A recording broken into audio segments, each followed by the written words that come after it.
আসসালামু আলাইকুম রহমতুল্লাহ। সম্মানিত দিনী ভাইগণ, আশা করি এবং দোয়া করি আপনারা সকলেই ভালো আছেন। আপনাদের দোয়ায় আল্লাহ পাকের হাবিব হুজুর পাক সাল্লাল্লাহু আলাইহি ওয়া আলিহি ওয়াসাল্লাম এর রহমতে আমিও ভালো আছি।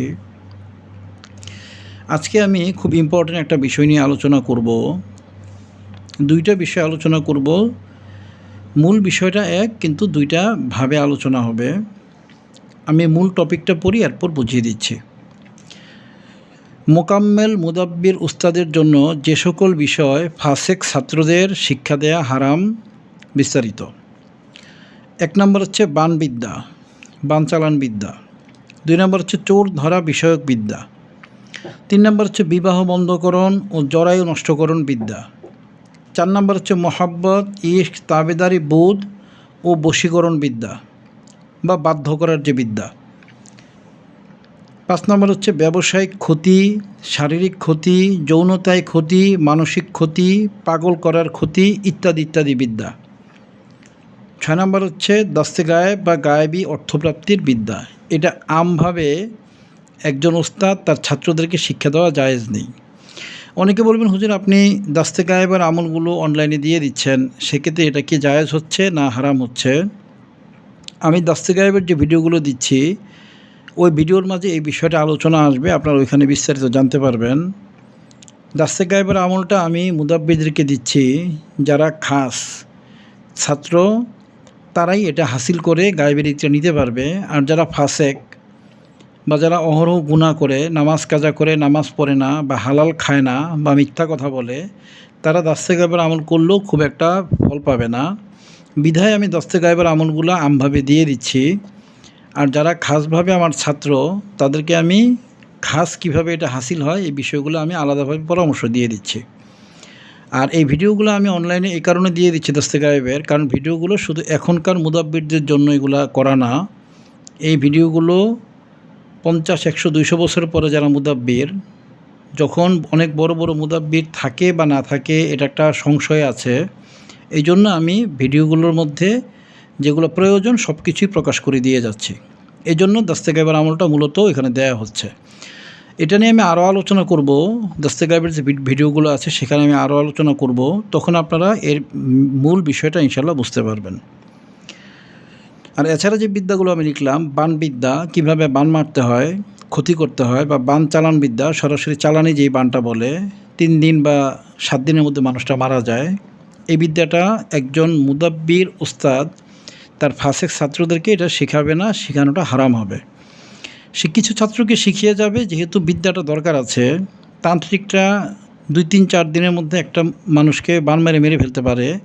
মুদাব্বিরদের কাছে যদি এই বিদ্যাটা না থাকে, সেক্ষেত্রে তান্ত্রিকরা মুদাব্বিরদের উপর গালেব হয়ে যাবে। এই জন্য মুদাব্বিরদের কাছে এই বিদ্যাটা থাকা প্রয়োজন আছে। কিন্তু একজন ওস্তাদ তার ওই ছাত্রকেই এই বিদ্যাগুলো দিবেন, যাকে নফসকে পরিশুদ্ধ করা হয়েছে, নফসে আম্মারাকে ধ্বংস করে দিয়ে, নফসে লাউয়াম্মাটাকেও অফ করে দিয়ে সরাসরি নফসে মুতমাইন্না জাগ্রত করা হয়েছে, কারেন্ট জিনকে বন্দি করা হয়েছে। অর্থাৎ তার দ্বারা গুনাহের কাজ হওয়ার সম্ভাবনা নাই বললেই চলে। সে টাকার বিনিময়ে বিক্রি হয় না, এবং দস্তে গায়েবের আমল করা আছে, অর্থাৎ সে টাকার কাছে কখনোই বিক্রি হবে না। তাকে লাখ লাখ টাকা দিলেও কাউকে বান মারানো যাবে না। ওই ধরনের লোকের কাছে বানবিদ্যাটা শিখিয়ে দিতে হবে। ওই ব্যক্তিটা তার ছাত্রদেরকে আবার এ ধরনের লোক খুঁজে বানবিদ্যা শিখিয়ে দিবে। এভাবে বিদ্যাটা পৃথিবীতে থাকবে। কিন্তু আমভাবে ফাসেক ছাত্রদেরকে এই বিদ্যাটা শেখানো সরাসরি হারাম। আপনি যদি কাউকে, কোনো ওস্তাদ যদি কোনো ছাত্রকে বানবিদ্যা শেখায় এবং এই বানবিদ্যার মাধ্যমে যদি ছাত্র কোনো মানুষকে হত্যা করে, তাহলে এইটার যে গুনাহ হবে, এটা ছাত্রর আমলনামায় তো যাবেই যাবে, যিনি শিখিয়েছে ওস্তাদ তারও আমলনামায় যাবে। এ ব্যাপারে ফকিহগণ একমত। বিশেষ করে আমাদের মাযহাবের যে মূল ফকি যারা আছেন, ইমাম আবু হানিফা রহমতুল্লাহ আলাইহি, মুহাম্মদ রহমতুল্লাহ আলাইহি, আবু ইউসুফ রহমতুল্লাহ, ওনারা এ ব্যাপারে সরাসরি একমত যে যদি কেউ কাউকে বানবিদ্যা বা ক্ষতিবিদ্যা শেখায়, যে কোনো রকমের ক্ষতি, তাহলে এটার দ্বারা সে যে ক্ষতিটা করবে, এই ক্ষতিটার দ্বারা ওই ছাত্রর তো আমলনামায় গুনাহটা লেখা হবেই, পাশাপাশি তার ওস্তাদ এবং তাকে যে শিখিয়েছে তাদের আমলনামার মধ্যেও এই গুনাহটা চলে যাবে। এজন্য এটা খুব সেফলি এই বিদ্যাটা ট্রান্সফার করতে হবে। শুধু বানবিদ্যাই না, বান চালান বিদ্যা এটা আরও ভয়ঙ্কর। বানবিদ্যার চেয়েও আরও ভয়ঙ্কর হচ্ছে বান চালান বিদ্যা। এই বিদ্যাটা আমভাবে দেওয়া যাবে না, খাস ছাত্র বেছে বেছে 5-10 জন বা 20 জনকে শিখিয়ে দিয়ে যাবে। এটার জন্য বিদ্যাটা পৃথিবীতে জীবিত থাকে। এই জন্য চোর ধরা বিষয়ক বিদ্যা, চোর ধরা বিদ্যাটা সরাসরি হারাম না, কিন্তু এই চোর ধরা বিদ্যাটার মাধ্যমে সমাজে ফিতনা তৈরি হয়। কারণ সব মুয়াক্কেল সবসময় সত্য কথা বলে না, আয়না হাজিরাতের মাধ্যমে সবসময় সত্য হাজিরা আসে না, কিংবা তুলারাশির মাধ্যমে সবসময় সত্য বিষয়টা জানা যায় না, আর কাশফের মাধ্যমেও সবসময় সত্য বিষয়টা উঠে আসে না। মাঝে মাঝে শয়তানি ক্রিয়া এই কাশফের মধ্যেও থাকে। যদিও কল্পটা ইসলাহ করার পরে কাশফটা জাগ্রত হয়, তারপরেও মাঝে মাঝে শয়তানি তাসির থেকে যায়। আর অনেকে কাশ বলতে চোখ খোলা, যেটা এই চোখ খোলাকে অনেকে কাশ মনে করে। এই চোখ খোলার মাঝে 90% তথ্যই ভুল হয়, 70% তো অবশ্যই ভুল, ক্ষেত্র বিশেষে 90% পর্যন্ত তথ্য ভুল হয় চোখ খুলে কবিরাজি করতে গেলে বা চোর ধরতে গেলে। এই জন্য কার না কার নাম আসে, এবং এই বিদ্যাগুলির মাধ্যমে সমাজে ফিতনা, গণ্ডগোল, মারামারি, কাটাকাটি তৈরি করানো। এই জন্য চোর ধরা বিদ্যাটাও এটা সরাসরি যারা ফাসেক ছাত্র এদেরকে শিখাবে না, কামেল কিছু ছাত্র যাদের কল্পটা পরিশুদ্ধ হয়েছে। হাদিস শরীফে আছে, বান্দা যখন গুনাহ করে তখন কলবের মধ্যে একটা স্পট পড়ে, যখন আবার তওবা করে জিকির করে তখন স্পটটা উঠে যায়। এভাবে করতে করতে কল্পটা একসময় আয়নার মতো স্বচ্ছ হয়ে যায়, পরিষ্কার হয়ে যায় গুনাহ থেকে বেঁচে থাকতে থাকতে। কোনো উস্তাদ তার ছাত্রকে প্রথমে গুনাহ থেকে পরিপূর্ণ পরহেজ করিয়ে কল্পটাকে আয়নার মতো পরিষ্কার করবে, যেন সেখানে কাশফের মুয়াক্কালটা সেট করা যায়। চোখ যে কেউই খুলতে পারে, যে কারো চোখ খুলতে পারে, 2-4-10 দিন সময় লাগে খুলতে পারে, কিংবা মাঝে মাঝে ইনস্ট্যান্টও চোখ খুলে দেওয়া যেতে পারে। কিন্তু কাশফটা হচ্ছে কল্পটাকে পরিষ্কার করার সাথে জড়িত। তো যখন একজন উস্তাদ তার কোনো ছাত্রকে গুনাহ থেকে পরহেজ করিয়ে কাশফ খুলে দিবেন, তখন তাকে চোর ধরা বিদ্যাটা শেখানো যেতে পারে, কারণ সে অ্যাকচুয়াল যে চুরি করেছে তাকে দেখতে পাবে। এছাড়া তুলারাশির সামনে যদি আনা হয়, সে একটা না একটা উল্টাপাল্টা জিনিস দেখবে, বলবে, সমাজে গণ্ডগোল লেগে যাবে। অনুরূপভাবে অন্যান্য যে হাজিরাতগুলো আছে, পানি হাজিরাত বা আয়নার মাধ্যমে চোর দেখা, এগুলোও মুয়াক্কেলগুলো সবসময় শুদ্ধ কথা বলে না। সেক্ষেত্রে সমাজে একটা বিশৃঙ্খলা তৈরি হবে। হাদিস শরীফে আছে, আল ফিতনা তো আসাদ্দু মিনাল কাতল, অর্থাৎ ফিতনা কতলের চেয়েও ভয়াবহ একটা জিনিস। এই জন্য ফিতনা তৈরি যাতে না হয়, এই জন্য চোর ধরা বিষয়ক যে বিদ্যা, এই বিদ্যাটাও একজন উস্তাদ তার সব ছাত্রকে দিবে না, খাস খাস ছাত্রকে এটা দিয়ে যাবে। বিবাহ বন্ধকরণ, জরায়ু নষ্টকরণ বিদ্যা, এটা মেয়েদেরকে ক্ষতি করার জন্য বিদ্যাটা ব্যবহার করা হয়। এই বিদ্যার মাধ্যমে মেয়েদের বিয়ে বন্ধ করে রাখা হয় এবং মেয়েদের জরায়ু এমনভাবে নষ্ট করা হয় যে তার বাচ্চা হয় না। এই বিদ্যাটাও যে কাউকে আমভাবে শেখানো এটা হারাম। খাসভাবে কিছু ছাত্রকে একজন উস্তাদ তার তাজকিয়ায় নফস, তাজকিয়ায় কলব আছে, এই ধরনের কয়েকজন ছাত্রকে বিদ্যাটা শিখিয়ে দিয়ে যাবে, জাস্ট বিদ্যাটা পৃথিবীতে রাখার জন্য। 4 নম্বর হচ্ছে মহব্বত, ইশক, তাবেদারি ও বোধ, অর্থাৎ বশীকরণ বিদ্যা। এই বিদ্যাটাও জায়েজ নেই। কেন জায়েজ নেই, আমি সামান্য 2 কথার মাধ্যমে বিষয়টা উত্তর দিব। মনে করেন আপনি একজন সম্মানিত ব্যক্তি সমাজের, আপনার আহলিয়া সম্মানিত, আপনার মেয়ে আছে একটা সম্মানিত। ধরুন কোনো একজন ফাসেক কবিরাজ আপনার মেয়ে বা আপনার বোন বা আপনার আহলিয়া যারা সম্মানিত পরহেজগার, কোনো একটা লোককে তদবির করে দিল এই মেয়েগুলাকে বের করে নেওয়ার জন্য, অর্থাৎ মেয়েগুলাকে বশীকরণ বা মহব্বতের তদবির বা বশীকরণ তদবির দিয়ে দিল, আপনার মেয়েটা ঘর থেকে বের হয়ে গেল। আপনার মেয়েটা একটা বাজে একটা ছেলের সাথে বের হয়ে গেল, এটা একটা কবিরাজ করে দিয়েছে কাজটা। অনুরূপভাবে আপনার আহলিয়া, দেখা গেলো আপনার আহলিয়া আপনার ঘরে থাকে, কিন্তু আরেকজন কোনো একটা কুফরি বা কোনো একজন বাজে মুদাব্বিরের কাছে গিয়ে বশীকরণ করে আপনার আহলিয়াকে ঘর থেকে বের করে নিয়ে গেল। কিংবা আপনার বোন সম্মানিত, সে যতটুকু লেভেলে যেই লেভেলে বিয়ে হওয়ার কথা ছিল, তার চেয়ে অনেক নিচের লেভেলের কোনো এক লোক কোনো এক কবিরাজের মাধ্যমে বা মুদাব্বিরের মাধ্যমে তাকে ঘর থেকে নিয়ে বিয়ে করে ফেললো। এই যে ঘটনাগুলো ঘটলো, সমাজের একটা কুফু নষ্ট হলো, ব্যালেন্সিং নষ্ট হলো, এবং আপনার আহলিয়া বা মেয়ে বা আপনার বোন এরা যে অবস্থায় গেল, এই অবস্থাটা কখনোই কাম্য ছিল না। এগুলো কোনো না কোনো মুদাব্বির বা কোনো না কোনো কবিরাজি করেছে, কবিরাজের মাধ্যমে এগুলো করানো হয়েছে। এই জন্য আমভাবে কোনো ওস্তাদ কোনো ব্যক্তিকে এই বিদ্যাটা শিখাবে না। সমাজের যেন স্থিতিশীলতা নষ্ট না হয় এবং মানুষ যেন যেই ধরনের সম্মানিত তারা সে ধরনের বিয়েই হয়। তাদেরকে যেন উল্টাপাল্টা বশ করে, একটা রিকশাওয়ালা যদি বশ করে নিয়ে যায় একটা বাড়িওয়ালার মেয়েকে, জিনিসটা অবশ্যই দৃষ্টিকটু হবে। অনুরূপভাবে একটা স্কুল ছাত্রীকে একটা তরকারি বিক্রি করে একটা লোক বশীকরণ করে বের করে নিয়ে গিয়েছে, জিনিসটা কখনোই শোভনীয় হবে না। এই উল্টাপাল্টা কাজগুলো কিছু মুদাব্বির এবং কিছু কবিরাজরাই করে। এই জন্য আমভাবে এই বশীকরণ বিদ্যাটা সবাইকে দেওয়াটা হারাম। মনে করেন কোনো একজন প্রেমিক তার প্রেমিকাকে বশ করে অবৈধ যৌনতা লিপ্ত হলো, তাহলে এই অবৈধ যৌনতার গুণাটা ওই প্রেমিকার তো হবেই, যে বশ করে দিয়েছে তারও গুণাটা হবে, যে এই বশটা তাকে শিখিয়েছে অর্থাৎ তার যে ওস্তাদ তারও গুণা হবে। অর্থাৎ এই বশীকরণ, এই বাধ্যকরণ বিদ্যার মাধ্যমে আপনি গুনাই কামাবেন। সব যদি 10টা কামান, গুনাহ কামাবেন 100টা। এই জন্য এই বশীকরণ বিদ্যাটা আমভাবে শেখানো জায়েজ নেই। আপনি কাকে শিখাবেন? একজন ওস্তাদ কাকে শিখাবে?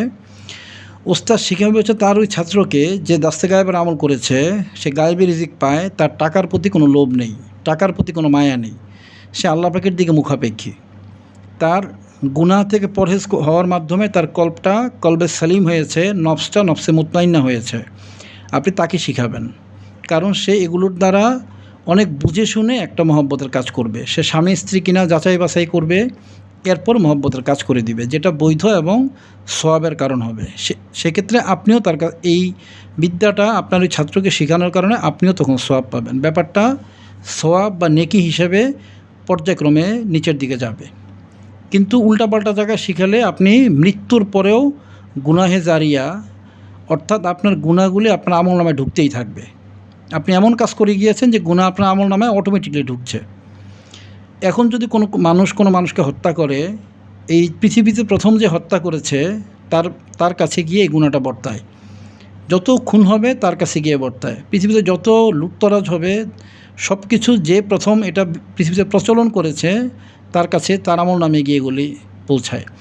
এই জন্য বশীকরণ বিদ্যাটা বশীকরণ বান বা এ ধরনের যে বিদ্যাগুলো, এগুলো দেওয়ার ক্ষেত্রে কলবে সালিম, নফসে মুতমাইন্না, কারিন জিনকে বন্দি করা অবস্থায় এবং দস্তে গায়েবের আমল করা আছে, এই ধরনের খালেজ যারা ছাত্র নফসে মুতমাইন্না হয়েছে এবং পরিশুদ্ধ হয়েছে, অন্তরটা কলবের মধ্যে গুনার স্পট পড়ে না, গুনাহ থেকে পরহেজ হয়ে গেছে, এ ধরনের শুধু ছাত্রদেরকেই এই বিদ্যাগুলো শিক্ষা দেওয়া জায়েজ আছে। আর দস্তে গায়েবের যে বিষয়টা, অনেকে বলবেন যে হুজুর আপনি দস্তে গায়েবের আমলটা শিক্ষা দেওয়াটা জায়েজ বলেননি, আপনি নিজে দস্তে গায়েবের আমলগুলো কেন দিচ্ছেন? আমি দস্তে গায়েবের আমলের ভিডিওগুলোর মাধ্যমে বিষয়টা বুঝিয়ে দিব যে আমি কেন দিচ্ছি। তবে আমভাবে এখন একটা কথাই শুধু বলি যে আমার এই ভিডিওগুলো শুধু এখনকার মুদাব্বিরদের জন্য না, এগুলো আমি 200-300 বছর পরের যারা মুদাব্বির তাদের জন্য এই চ্যানেলটা তৈরি করছি। এখনকার মুদাব্বিররা তো অবশ্যই তৈরি করছে, আমার অনেক ছাত্র আছে 1000-এর উপরে, তাদেরকে তো শেখাচ্ছি। এই বিদ্যাগুলো আমি আরও পরবর্তী মুদাব্বিরদের জন্য দিয়ে যাচ্ছি। সেক্ষেত্রে এই দস্তে গায়েবের যে আমলটা, এই আমলটার মাধ্যমে যদি তারা রিজিক পায়, ফাসেক লোকরা কখনোই দস্তে গায়েবের আমল থেকে রিজিক পায় না। কলবে সালিম যদি না হয়, নফসে মুতমাইন্না না হয়, সাধারণত এই দস্তে গায়েব থেকে রিজিক আসে না। সেই হিসাবে যে কোনো ফাসেক লোক এই আমলটা করলেই সে হাসিল করতে পারবে না। এই জন্য আমলগুলো আমি অনলাইনে দিয়ে দিয়েছি। আর পরবর্তী মুদাব্বির যারা আসবে তারা যেন এই আমলগুলোর থেকে পরিপূর্ণ তথ্যগুলো পায়, এই জন্য এটা আমি ভিডিও করে দিয়ে দিচ্ছি। আমভাবে দস্তে গায়েবের আমল কেউ কাউকে দেওয়া ঠিক না, কারণ ফাসিক লোকের হাতে দস্তে গায়েবের আমল গেলে সে নিজে আমল করে হাসিল করুক বা না করুক, এমন কিছু গোপন সূত্র আছে যার মাধ্যমে সে একজন আল্লাহওয়ালা লোকের দস্তে গায়েবের আমল কাটিয়ে দিতে পারে। এই জন্য আমভাবে এটা শিক্ষা দেওয়া ঠিক না। আমার এই ভিডিওর এই শেষ অংশে আমি একটা জিনিস বলবো আপনাদের। আমার এই শীটটা ইউটিউবে হয়তো ক্লিয়ার বোঝা যাবে না, ফেসবুকে আমি হাই রেজলিউশনে দিয়ে দেবো ইনশাল্লাহ, আপনারা সেখান থেকে ডাউনলোড করে নেবেন। আমার এই ভিডিওর এই অংশে আমি একটা অপশন দিয়ে দিচ্ছি। অনেকেই বলেন যে হুজুর স্বামী স্ত্রীর বৈধ বশীকরণের জন্য যদি আপনি এভাবে না শেখান, তাহলে যারা সত্যিকারের স্বামী স্ত্রী তাদের ব্যাপারটা মহব্বতটা কিভাবে হবে, এটা তো প্রয়োজন। আমি আমার এই ভিডিওর মাধ্যমে আমি একটা অপশন দিয়ে দিচ্ছি আপনাদের, যে যারা বৈধ স্বামী স্ত্রী, আমি এই বিদ্যাটা এখনও পর্যন্ত কাউকে শেখানো শুরু করিনি, বশীকরণটা। তো যারা বৈধ স্বামী স্ত্রী আছেন তারা এই কয়েকটা জিনিস নিয়ে, যদি আপনাদের দাম্পত্য জীবনের সমস্যা মনে হয়, মহব্বত নষ্ট হয়ে গিয়েছে বা পেছন থেকে কেউ আপনাদের কুফরি বান্টনা জাদু করে সম্পর্ক এদিক সেদিক করে দিয়েছে, কিংবা মহব্বত নেই স্বামী স্ত্রীর মধ্যে, আপনার আহলিয়া অন্যমুখী হয়ে গিয়েছে, কিংবা কোনো মেয়ের স্বামী অন্যদিকে অন্য মেয়ের সাথে পরকীয়া করছে, কিংবা কোনো ব্যক্তির বউ বা আহলিয়া অন্য কোনো ছেলের দিকে বা অফিস কলিগের সাথে উল্টাপাল্টা করছে, এগুলো যদি আপনাদের হয়, বৈধ স্বামী স্ত্রীর সম্পর্ক, আপনারা স্বামী স্ত্রী যে বৈধ, আপনারা এই জিনিসটা প্রমাণ নিয়ে আমার সাথে দেখা করবেন এবং কিছু জিনিস আমি লিখে দিচ্ছি, এই জিনিসগুলো সাথে করে নিয়ে আসবেন। আমি এটা ব্যবসা করার জন্য এই কাজটা করব না, এটা আমি জাস্ট মানুষকে খেদমত করার জন্য আমি সুযোগটা দিলাম, যাতে করে আমি সত্যিকারের স্বামী স্ত্রীর সম্পর্ক যাদের আছে তাদের খেদমত করতে পারি, এই জন্য এই অপশনটা দিলাম। এখানে আমার ব্যবসায়িক নিয়ত না, যদিও এটা করতে গেলে কিছু খরচ হবে, যে খরচ আসবে খরচের টাকাটা শুধু আমি নিব। আমার ব্যবসা বা এখান থেকে লাভ করা বা এই মুদাব্বির মাধ্যমে কোনো ইনকাম করা, এই জিনিসটা কখনোই আমার ইচ্ছা ছিল না, ইচ্ছা নেই। আল্লাহ পাক যেন ভবিষ্যতেও এই ইচ্ছাটা যেন আমার মনে তৈরি না করেন। খেদমতটাই যেন সবসময়ের জন্য প্রায়োরিটি দিয়ে রাখেন, আমি দোয়া করি, আপনারা দোয়া করবেন। স্বামী স্ত্রী বৈধ মহব্বতের জন্য যারা আসবেন তারা যে কোনো একটা বানিয়াতি দোকানের ঈশান কোণমুখী বানিয়াতি বা কবিরাজি দোকান থেকে জোড়া মোনামনি, মোনামনি হচ্ছে একটা ছোট ছোট ফল, এটা আপনারা বানিয়াতি দোকানে গিয়ে বললেই হবে যে মোনামনি ফল, জোড়া মিলিয়ে আনবেন। 1 নাম্বার জিনিস হতে হবে, বাংলাদেশে 1 নাম্বার জিনিস খুব কম পাওয়া যায়, ইন্ডিয়া ক্যালকাটায় বেশ ভালো পাওয়া যায়, এগুলো আসামেও পাওয়া যায়, বাংলাদেশে অল্প কিছু পাওয়া যায় কিছু ব্যক্তির কাছে, গণভাবে দোকানে পাওয়া যায় না। আপনারা খুব বুঝে এগুলো কিনবেন, যদি কিনতে না পারেন আমার সহযোগিতা নেবেন। আমি কিভাবে কিনবেন, কোত্থেকে কিনবেন, দাম কেমন নিতে পারে, আমি এগুলো সহযোগিতা করব। জোড়া মোনামনি, জোড়া মিলন গোটা, ওই মোনামনির মতো আরেকটা জিনিস হচ্ছে মিলন গোটা। জোড়া বাধ্যমণি, বাধ্যমণি একটা ফল, এটাও জোড়া বাধ্যমণি আপনারা বানিয়াতি দোকানেই পাবেন। জোড়া রাজারানী, রাজারানীও একটা দ্রব্য, এটাও আপনারা ওই বানিয়াতি কবিরাজি দোকানে পাবেন। তবে 1 নাম্বারগুলো পাওয়া খুব খুব রেয়ার, 100টা দোকান খুঁজলে হয়তো 2 থেকে 3টা দোকানে 1 নাম্বার জিনিসগুলো পাবেন, বাকিগুলো সব নকল এবং মরা মোনামনি, অর্থাৎ এগুলো জীবিত না, একটা দ্রব্য জীবিত না, সবগুলো মৃত জিনিস দোকানে রাখে। অল্প কিছু দোকানে আপনারা ভালোগুলো পাবেন, এগুলো বুঝে কিনতে হবে। বড় ইন্দ্রজালের টুকরা, ইন্দ্রজাল একটা গাছ, এই ইন্দ্রজাল গাছ এটাকে কবিরাজি দোকানে পাবেন। ইন্দ্রজাল গাছের সামান্য কিছু ইন্দ্রজাল গাছের গাছ লাগবে আর কি, টুকরা লাগবে। 4 নম্বর হচ্ছে ছায়ামণি ফল, এটাও জোড়া মিলিয়ে আনবেন। 6 নম্বর হচ্ছে 2 করা শ্বেতমাকালের শিকড় অথবা শ্বেত আকন্দের শিকড়। শ্বেত আকন্দ গাছ আপনার রাস্তার পাশে অনেক দেখতে পাবেন, শ্বেতমাকালের শিকড় এগুলো আপনারা কিনতে পাবেন বানিয়াতি দোকানে, বা এগুলো আমাদের কাছেও আছে, বললে আমরা সংগ্রহ করে দিতে পারবো। 2 করা শ্বেতলজ্জাপতি শিকড়, শ্বেতলজ্জাপতি শিকড় আপনি বিভিন্ন বানিয়াতি দোকানে পাবেন খুঁজলে, বা নাটোরের ঔষধি গ্রামে আপনি এখানে যা লিখেছি সবগুলিই পাবেন। তারপর 2 করা আপাং গাছের শিকড়, আপাং গাছও আপনি রাস্তার পাশে অ্যাভেলেবেল পাবেন। এটা 2 করা, 2 করা মানে হচ্ছে 1 করা বলতে এতটুকুকে 2 করা, 1 করা হচ্ছে এতটুকু, 2 করা হচ্ছে এতটুকু। এই যে আপনারা এতটুকু পরিমাণ শিকড় নিয়ে আসবেন, আপনাদের আঙ্গুলের 2 করা পরিমাণ যেগুলো লিখেছি সেগুলো নিয়ে আসবেন। 2 করা শ্বেতলজ্জাপতি শিকড়, 2 করা আপাং শিকড়। নম্বর হচ্ছে 7 পুকুরের পানি, 7 পুকুরের পানি সংগ্রহ করার জন্য মতো একটা ভিডিও আছে আমার, ভিডিওটা দেখে নেবেন যে 7 পুকুরের পানি কিভাবে সংগ্রহ করতে হয়। ওই 7 পুকুরের পানি সংগ্রহ করে আনবেন, এবং আপনি যাকে বশীকরণ করতে চাচ্ছেন আপনার স্ত্রী বা স্বামী, তার ব্যবহৃত 2 ফুট কাপড় সাথে নিয়ে আসবেন।